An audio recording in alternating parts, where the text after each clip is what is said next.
Today we're going to talk about the number 10 in our system. We primarily run a 4-4-2. That's 4 defenders, 4 midfielders with 2 forwards. At times our system will look like a 4-5-1 with 5 midfielders, what appears to be 5 midfielders in the middle of the field. But primarily we call it a 4-4-2 because at its base level we have 4 defenders, 4 midfielders, and 2 forwards. Today we're going to talk about the number 10, okay? This guy right here, and his role and responsibility within this shape and within this system. For us, the number 10 has got to be a versatile player. We are looking for this player to be one that can drop back into space and again act as a midfielder if we need him to be, or to press high and stretch a defense just the way a number 9 would. So they got to be a very versatile player, but more importantly, for the players that I put in that position, we want them to be sound decision makers. Okay. Ideally, we would like to get the ball onto the 10's foot, and from there, the 10 can unlock different levels of the field for us. So we need them to be able to be good decision makers and be able to get the ball forward into the attacking third of the field. Our 10 should have the same characteristics as the 6 and the 8. Well, these 3 have to work in concert. They have to have one brain.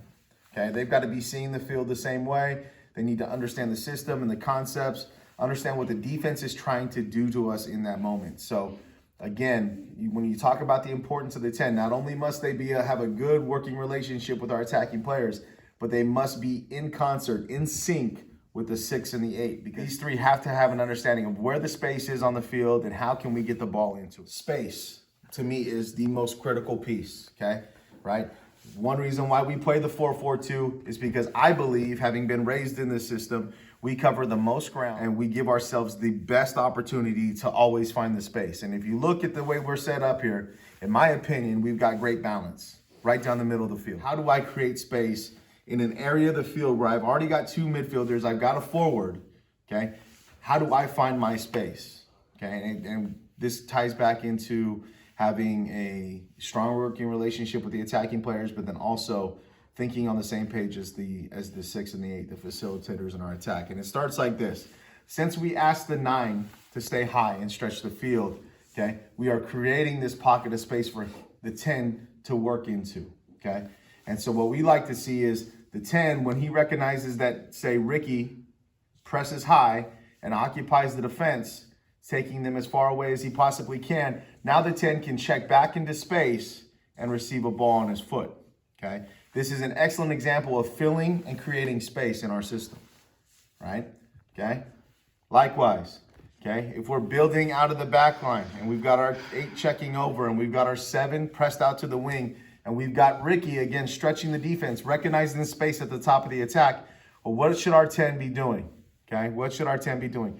Our 10 should be creating a passing line where we can theoretically break the line if we need to. If we get the defense shifted, moving to the right, because that's where all of our look is going, okay?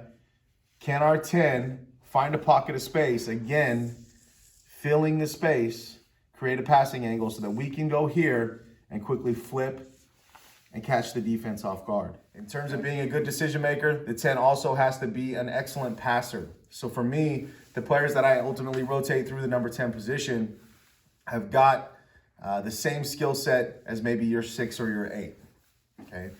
Excellent passers of the ball. They can hit every pass on the field. If need be, they can slip a through ball for the 9 to run into space, perfectly weighted. They can slide a ball square out to the 11 or the 7, put them in space and hit the proper ball so that they can take all their momentum up the sideline, okay? Or they can turn, receive, and be able to play a big switching ball over to the opposite wing, okay? The 10 for me has to be an excellent passer. The 10 for me has to have the same skill set as a 6 or an 8. Okay? Likewise, the 10 has got to be strong on the ball, especially if they're checking down into space to receive. Theoretically, they're going to be pulling a defender with them. Okay, that means they're going to have heavy pressure on the backside. So we want to be able to still be able to play this ball in confidently to our 10, and with the confidence that we're not going to lose the ball, that the 10 is going to be strong, be able to hold off the pressure from the defense, and still, again, make excellent decisions with the ball and put us in a good position to unlock that final third of the field. From there, we look to have our 10 be an excellent finisher.